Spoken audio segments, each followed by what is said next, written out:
welcome to the Startup Grind.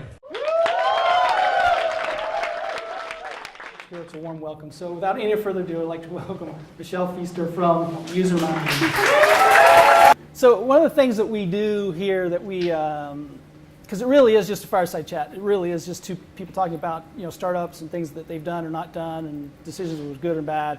So feel free. We'll have a Q&A towards the end, last 10-15 minutes. So we'll do about a 45-minute-ish interview, and we have plenty of questions. But hold your questions at the end. But we'll have time to ask questions. So don't feel like you can't do that. So, and I'm shy. And as you can tell, Michelle's very shy. So be very careful, and she has very thin skin too. Terrible. It's a terrible flaw. So tell us, kind of start, do this before, because many people probably don't know this, but give us in layman's term what Usermind does, in like layman's terms. Like Sure. So if you were a marketer, or like an analyst, because you're not a layman, you would describe what we do as a customer engagement hub. Do you think that's like the dumbest thing you've ever heard? Yeah. So basically, we're glue. That's kind of what we do, and we're glue that creates context. So our theory is that customer experience is like the most important thing in the next 20 years. Companies that are fucking awesome at it are going to win. Companies that suck at it are dead. And every startup that's disrupting a big company is going to win on CX. So in that world where that's kind of the new thing everyone's going to fight about, what are the challenges big companies face, or even medium-sized companies face? The biggest problem they have is that their customer data is lying all around. It's in hundreds of different apps, or 20 different apps, marketing, sales, services, and they can't engage the customer with context. So Usermind does two core things. We marry your customer data together to give you a single customer record, and then we have a rules engine that turns that data into action. And so the idea is that if you were really trying to be great at customer experience, you would engage me with context. And a good example, who has Comcast? Everyone has fucking Comcast. We hate Comcast. What's one of the reasons that we fucking hate Comcast? It's because, well, beyond no choice, but like you call them and they don't know what the fuck they're doing, and they don't know who you are. And like, I know, but so like one of the biggest things to me that annoys me about any company I deal with is I'm on the web app and my banking app, and I'm trying to do something and I can't do it, and then I call the call center and the call center has no fucking clue what I've just been doing for the last 20 minutes. That's the problem with context. So, and if you dig into like why don't they have context, it's a really hard integration problem. Because the systems don't integrate, because the teams don't talk together. So if you want to win at CX, it's all about creating context, taking every single time that customer touches you and putting that in some place so you know everything I've ever done. And then more importantly, turning that into a contextual, personalized engagement. So like when I call the call center, they should know everything about me and everything I've done, and the fact that I was like trying to add a fucking payee on my bill pay app for the last 20 fucking minutes.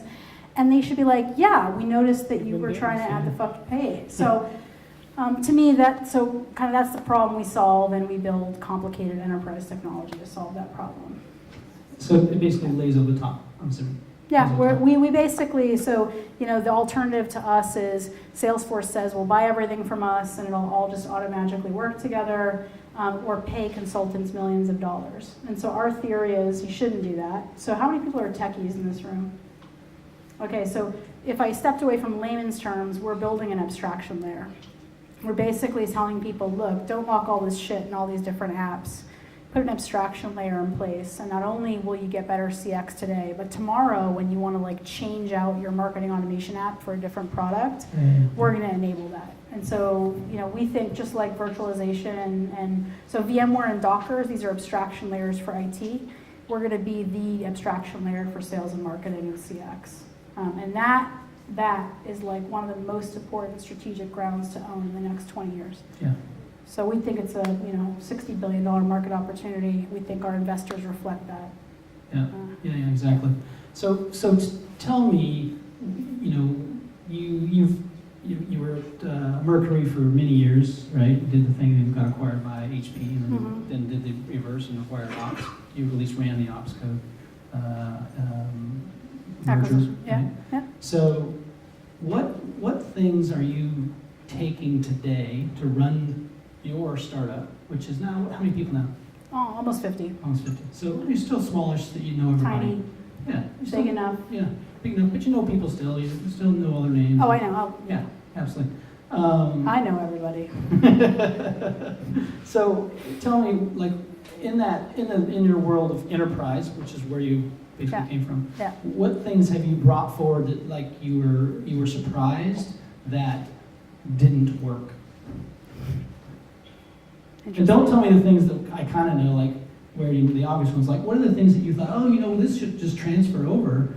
I did this back then; it should transfer over. And you're like, holy crap, that's not going to work at all. Yeah. I mean, look, the biggest thing that doesn't work as a founder is your own mental state, your own psychology.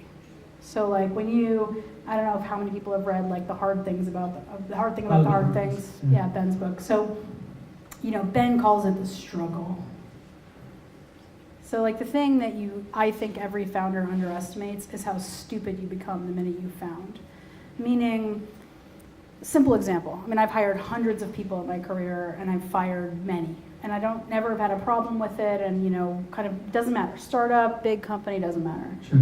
I found my own company, and I hire my first engineer. That's bad. And it was fucking a disaster. It was a fucking disaster. And by the way, it's not even about hiring. Like, you do your best, you interview people, you try. You're like, yep, we brought this person on. Here's the problem. You can't fucking fire them. Because inside your head, you're like, holy fuck, it's an engineering team of one. And, like, if I fire this motherfucker, like what's worse? What's worse? No engineers or a fucked up engineer doing stupid shit, but at least there's code. And that's like an example. But, I'll give you, but to me, let's go back to that. Here's the answer to that question. No engineers is better.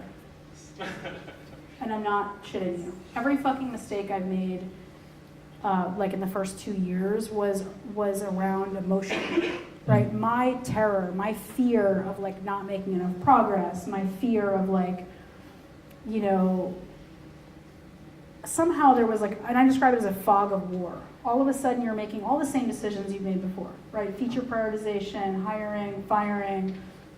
But instead of doing it in a situation where you're warm and safe, and even in a startup, guys. I mean, I was at App2, employee 17 through 500. It wasn't my company. I never had to worry about it. Yeah. I never worried for a second, right, about the I mean, if I wanted to fire, I'd be like, fucking fire that motherfucker. Like, fuck that. And I think you have to get it. Like, as a founder, you lose objective clarity about everything. So the beauty of being a founder is that you can do anything you want. Like, literally, you can change the entire strategy of your company tomorrow, and you can be right when everyone else is wrong, and you can be a visionary, and that's all great. The flip side is you can do that. Holy hell, right? And so you don't operate in the same mental state as your employees operate in. And I think it's taken me literally 3 years to become an effective CEO, not because of the skills. I mean, I spent many years doing products, like hiring people, building companies. I've built multiple products for many different people, and the difference to me has been getting to the point where I was comfortable enough to get who I was, what I was, and get all those weird emotions out of the way. So that emotional intelligence that was made famous, 15 years ago. Yeah, like you just get comfortable failing. Like, fuck it, what's the worst thing that can happen? Yeah. And by the way, the worst thing that can happen over having no engineers is way better than having a fucked up culture or fucked up code base or like, so that's a micro example. But like that to me was the biggest shocker of kind of going from working in any other role to being a founder, was kind of the impact of my own emotional state on my ability to make decisions. And Michel, the process that you've gone through, say, the last couple of years, for making some of these tougher decisions that Sure. you've probably been learning that seem tougher. Mm-hmm. What are the things that you've learned about yourself? So if you could tell me, Sure. if I've never done anything before, like, Mike, here's the Yeah. things that the last 2 years that I've learned that this is my checklist that I go through. Call it that, right? Yeah. What are the things that you could impress upon me if I was, starting a company? I came to you and said, Michel, I need some help.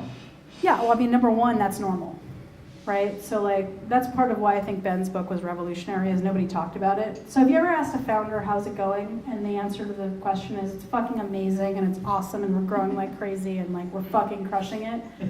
That's bullshit. So a real founder would tell you, this is the fucking hardest thing I've ever done. Holy shit, I want to kill myself every other day. By the way, when I don't want to kill myself, I want to kill every fucking employee in the company all the time.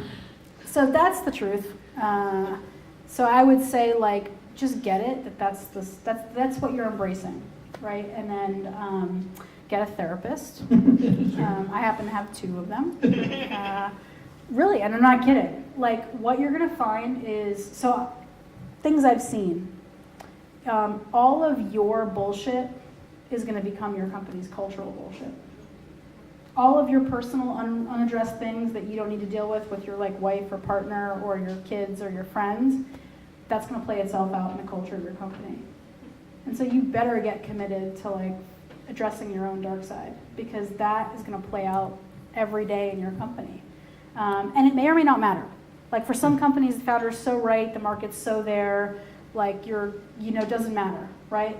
Pinterest, Ben's amazing. I don't even know how Ben does it. But, you may not need to deal with it, but my suspicion is you're gonna have to. And it's gonna play itself out either in your first few hires, or when you hire your exec team, or when you hit your first fucked up, like your product doesn't work, or whatever it is.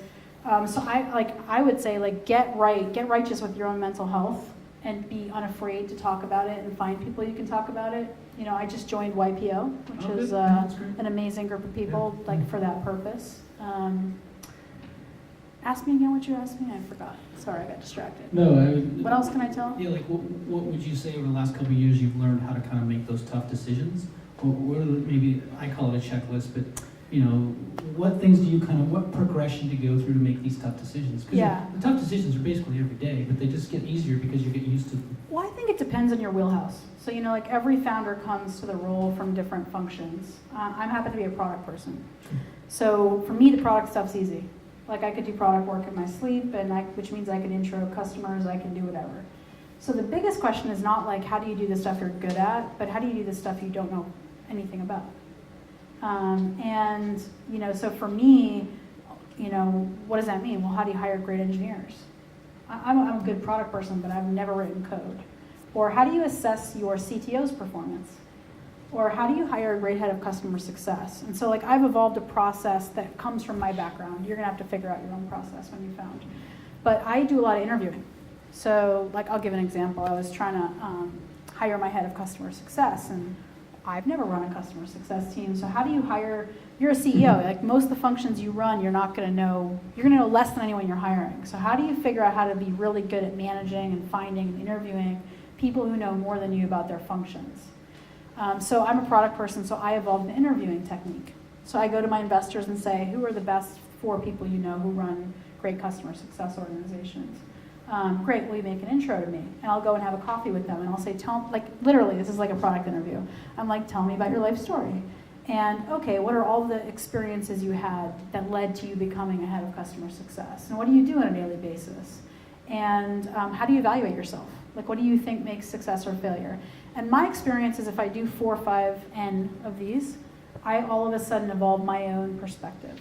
And it's not exactly what any of them told me, but I kind of come to some conclusion about, for Usermind, these are the 6 things I have to have, or these are the 4 core traits, or whatever. And I do it all the time. I do it in every, not just for products, but that's my strength, is I have learned to be a good interviewer in that way. And I think your network plays a huge role, because if you meet the right 4 or 5 CS people and they raise your bar, you're gonna hire the right person.